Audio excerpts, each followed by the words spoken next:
This is the view at 6:09 in the morning. The sun hasn't even risen yet. I'm in love with the colours.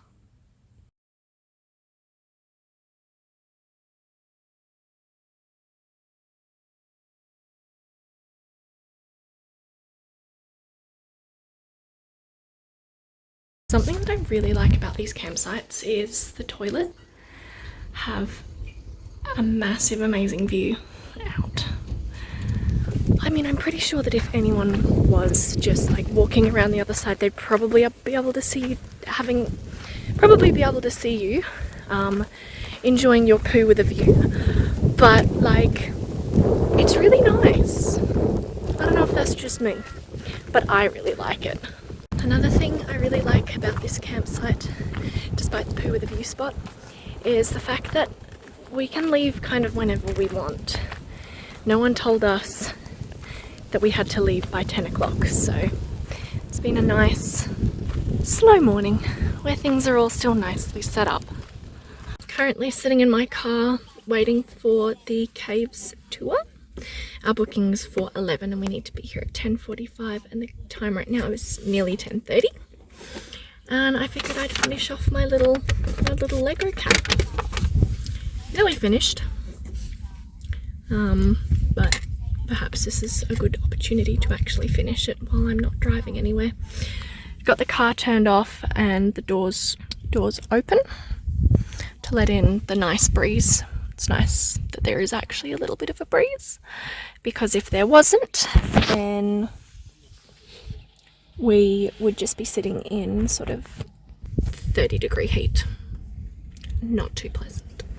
On our tour, we wandered through some of the cave and went into significant areas.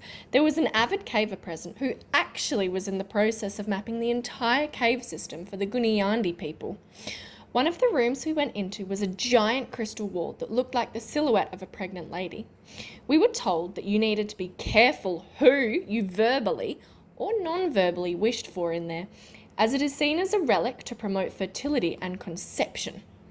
We also saw rock art etched into the rocks, just like at Windjana National Park, though these drawings depicted evil spirits called Diwali that only children can see and hear.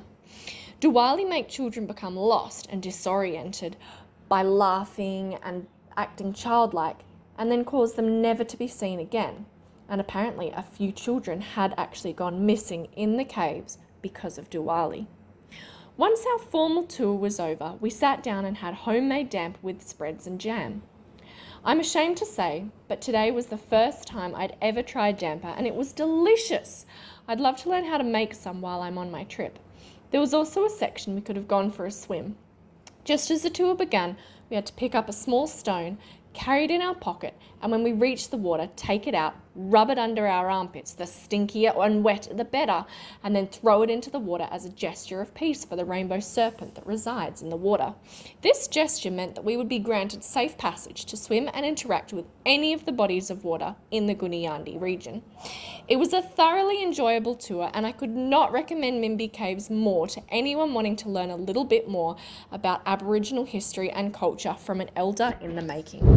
Finished up at Mimbi Caves, learnt some really interesting things, had a great time, went for a swim outside of one of the caves. You swam from the inside the cave to the outside of the cave, and that was really fun. Now we're on our way to Purnululu, the Bungles, and I look forward to it. Also, I ended up networking with a local teacher for a remote community school, and she gave me her email, so I will possibly be sending her out a resume, and fingers crossed. Now I actually have to write a resume. I haven't actually written one yet. That was a goal before I left, but it hasn't happened yet.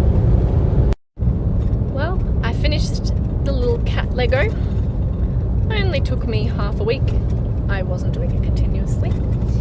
He can now live up here with a lizard.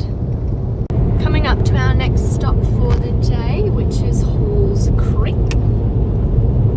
Not going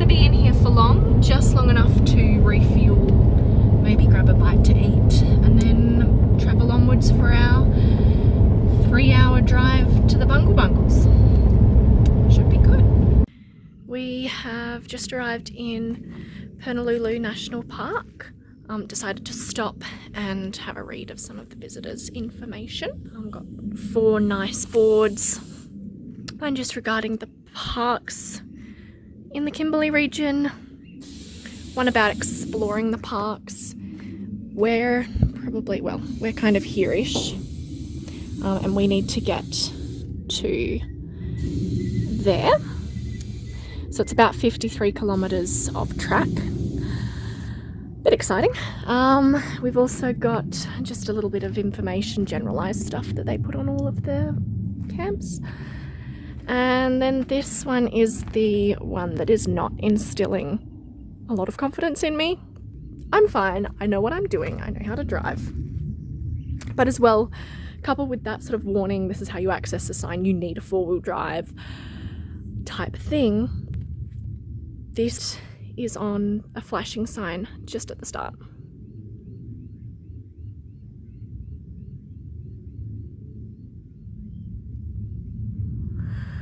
So that's that. We're currently just letting the tyre pressure down a little bit. I'm a little worried about the clearance at the back there.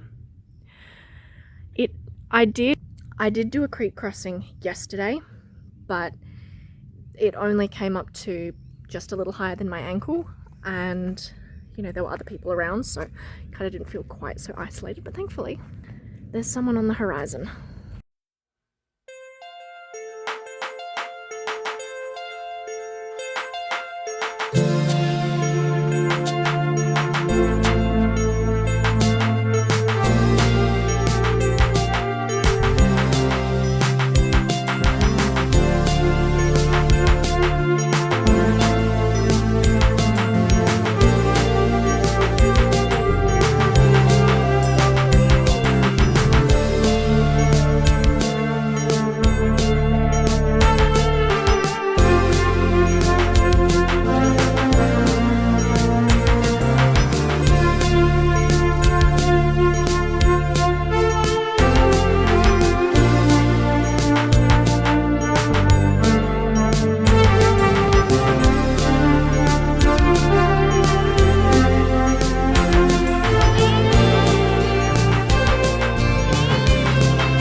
A bit slow going, just under an hour for 33 kilometres, so... But bear in mind, this is the track. This is the track that we're driving on. It doesn't seem that bad, but I really hope that the view you're getting is just being jiggled around for days. The maximum speed limit on this road is 50 k's an hour. How am I coming up to a river crossing?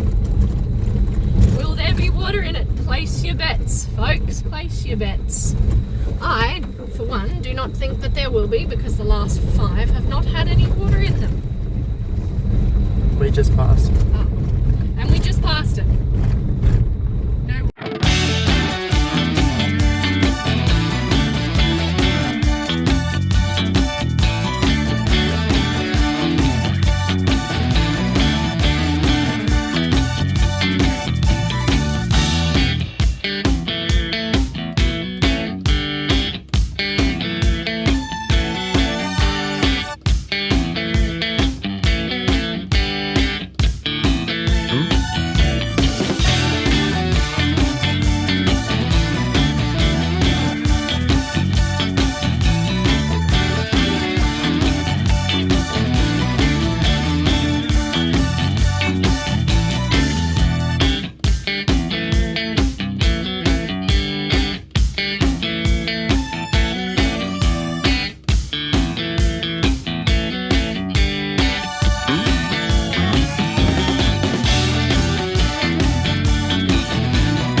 various water crossings and other gravelly bits. Jacob's currently realising the rooftop tent setup. I don't know if I mentioned this, but the time's almost 8:15. Getting ourselves all set up. We found a nice little secluded area. Not quite as quiet. We've got a few neighbours around, but you know, what can you expect when you get here at sort of, 8 o'clock after dark? Can't see the full thing. And we're tired. Kind of just want to go to bed. We've had close to dinner, so we'll just brush our teeth and call it a night, I reckon. But yes, I had fun forward driving. Did you have fun being a passenger? Yeah. Yeah. It will be his turn in a few days' time to go back out. But right now, I'm ready for brushing my teeth and going to bed. The stars also are really, really good because the moon hasn't risen yet. So it's only going to get better from here.